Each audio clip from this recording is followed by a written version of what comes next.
হেই viewer, আজকে আলোচনা করব ভারতীয় সভ্যতার বিবর্তন সম্পর্কে। সেখানে সিন্ধু এবং বৈদিক সভ্যতা খুবই গুরুত্বপূর্ণ একটি সভ্যতা। তো তোমরা যারা ইতিহাসের ফার্স্ট পার্টটি দেখোনি, ডেসক্রিপশন লিঙ্কে ভিডিওর লিঙ্ক দেওয়া আছে, অবশ্যই সেখানে গিয়ে দেখতে পারো, অথবা উপরে আই বোতামে ক্লিক করেও তোমরা দেখে নিতে পারো। আর যারা প্রিপেয়ার হচ্ছে চাকরির জন্য, তাদের জন্য কিন্তু এটা খুব গুরুত্বপূর্ণ একটা চ্যাপ্টার, কারণ আমি সিন্ধু এবং বৈদিক সভ্যতার উপর 100টারও বেশি গুরুত্বপূর্ণ প্রশ্ন দেবো। ক্লাসটাকে দুটো ভাগে ভাগ করব, যেটা 50টির উপরে করে কোশ্চেন কিন্তু এখানে আছে।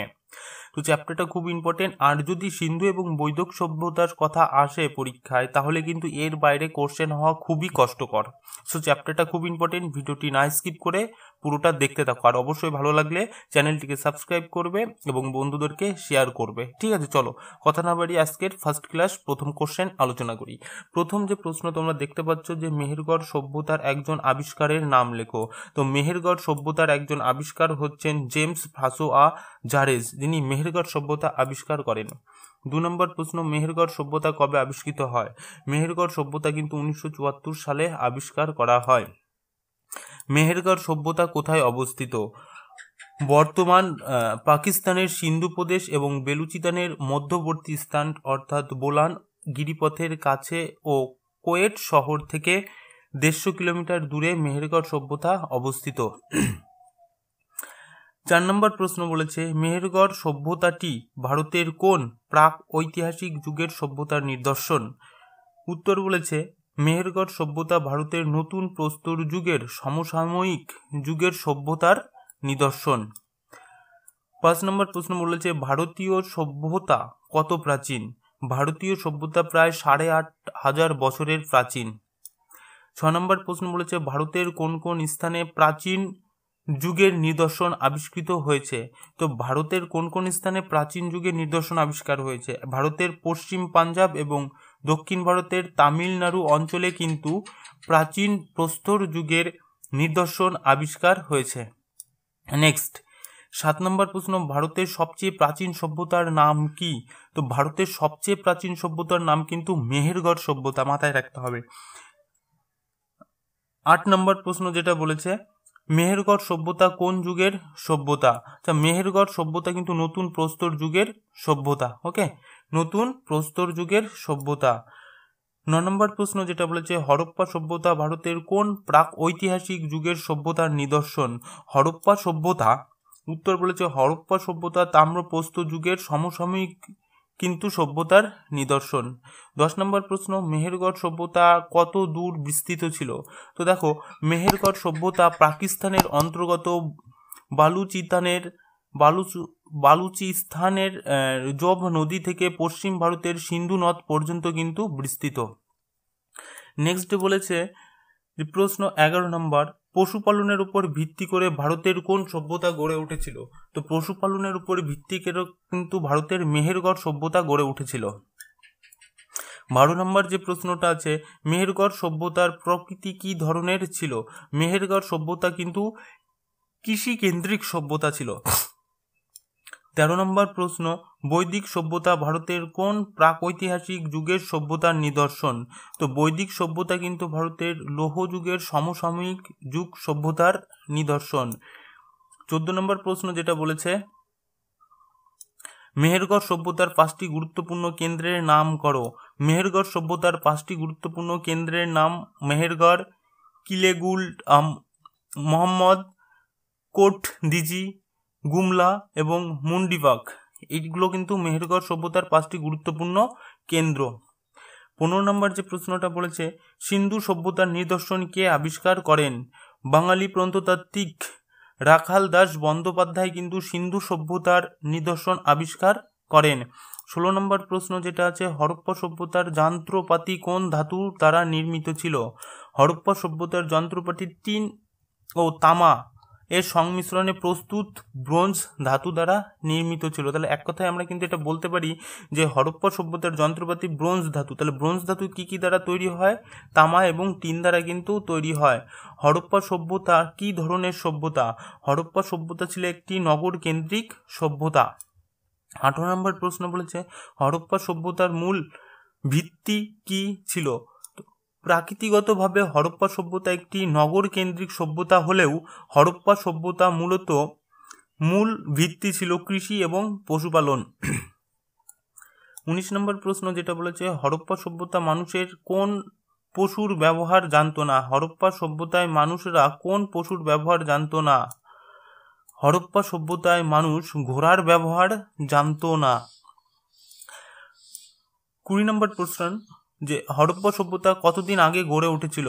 খ্রিস্টপূর্ব প্রায় 3000 বছর আগে কিন্তু হরপ্পা সভ্যতা গড়ে উঠেছিল।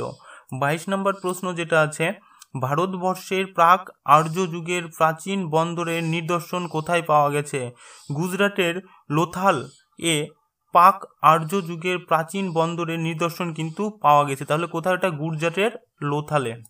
23 নম্বর প্রশ্ন বলেছে, ভারতের প্রথম নগরায়নের চিহ্ন কোন অঞ্চলের ধ্বংসাবশেষ থেকে পাওয়া যায়? হরপ্পা মহেঞ্জোদারো অঞ্চলের ধ্বংসাবশেষ থেকে কিন্তু ভারতের প্রথম নগরায়নের চিহ্ন পাওয়া গেছে। 24 নম্বর প্রশ্ন, ভারতের প্রথম নগরায়নের যুগের একটি শহরের নাম লেখো। ভারতের প্রথম নগরায়নের যুগের একটি শহরের নাম কিন্তু মহেঞ্জোদারো। 25 নম্বর প্রশ্ন, হরপ্পা সভ্যতা কবে আবিষ্কৃত হয়? হরপ্পা সভ্যতা 1924 সালে কিন্তু আবিষ্কার করা হয়। আর যারা চ্যানেলের সঙ্গে যুক্ত আছো তাদেরকে ধন্যবাদ, এবং অবশ্যই তারা একটু প্লিজ চ্যানেলটিকে সাবস্ক্রাইব করো, আর যদি ভিডিওটি ভালো লাগে অবশ্যই লাইক করো, আর যারা নতুন দেখছো অবশ্যই চ্যানেলটিকে সাবস্ক্রাইব করো। এখানে আমি বলে দিচ্ছি যে এইখানে কিন্তু আমি প্রায় 100টিরও বেশি কোশ্চেন আলোচনা করব, তো দুটো পার্ট অবশ্যই পরবর্তী পার্ট পেতে নোটিফিকেশন বেলটি কিন্তু বাজিয়ে দাও, কারণ পরবর্তী পার্ট আপলোড করলে তখন তোমরা সঙ্গে সঙ্গে সেটা কিন্তু পেয়ে যাবে। ওকে, চলো নেক্সট 26 নম্বর প্রশ্ন। 26 নম্বর প্রশ্ন যেটা বলেছে, হরপ্পা সভ্যতার সময়কাল লেখো। তাহলে হরপ্পা সভ্যতার সময়কাল কিন্তু 3000 থেকে 1500 খ্রিস্টপূর্বাব্দ পর্যন্ত ছিল। নেক্সট 27 নম্বর প্রশ্ন, সিন্ধু সভ্যতার আবিষ্কারের সঙ্গে জড়িত একজন প্রত্নতাত্ত্বিকবিদের নাম লেখো। তাহলে সিন্ধু সভ্যতার আবিষ্কার করেছিলেন কিন্তু রাখাল দাস বন্দ্যোপাধ্যায়। 28 নম্বর প্রশ্ন, ভারতের প্রাচীনতম বন্দর কোনটি? তাহলে ভারতের প্রাচীনতম বন্দরের নাম কিন্তু কি? লোথাল, যেটা গুজরাটে অবস্থিত। 29 নম্বর প্রশ্ন, রাজস্থানের কোন অঞ্চলে সিন্ধু সভ্যতার নিদর্শন পাওয়া গেছে? তাহলে রাজস্থানের কালীবঙ্গান অঞ্চলে কিন্তু সিন্ধু সভ্যতার নিদর্শন পাওয়া গেছে। 30 নম্বর, কোন বন্দরের মাধ্যমে হরপ্পা সভ্যতার বৈদেশিক বাণিজ্য চলত? তাহলে লোথাল বন্দরের মাধ্যমে কিন্তু হরপ্পা সভ্যতার বৈদেশিক বাণিজ্য চলত। 31 নম্বর প্রশ্ন, হরপ্পা সভ্যতার লিপির নাম কি? হরপ্পা সভ্যতার লিপির নাম কিন্তু সিন্ধু লিপি। তো দেখো এইখান থেকে কিন্তু যদি কোশ্চেন হয় তাহলে এর বাইরে কোশ্চেন হওয়া কিন্তু খুবই মুশকিল, সো চ্যানেলটিকে সাবস্ক্রাইব এবং শেয়ার করো। নেক্সট 32 নম্বর কোশ্চেন যেটা বলেছে, হরপ্পা সভ্যতা কোন সভ্যতার সমসাময়িক? হরপ্পা সভ্যতা কিন্তু মেসোপটেমিয়া এবং সুমেরীয় সভ্যতার সমসাময়িক। হরপ্পা সভ্যতা কোথায় অবস্থিত? হরপ্পা সভ্যতা পাকিস্তানের পাঞ্জাব রাজ্যের মন্টোগোমারি জেলায় অবস্থিত। প্রাচীন ভারতে কারা আর্য নামে পরিচিত? আর্যরা ছিল ভারতের বহিরাগত এবং দীর্ঘকায় গৌর বর্ণ এবং সুদর্শন এক জাতি, যাদের আদি বাসস্থান ছিল মধ্য এশিয়া অথবা রাশিয়ার দক্ষিণাঞ্চলে কিংবা ইউরোপ মহাদেশে।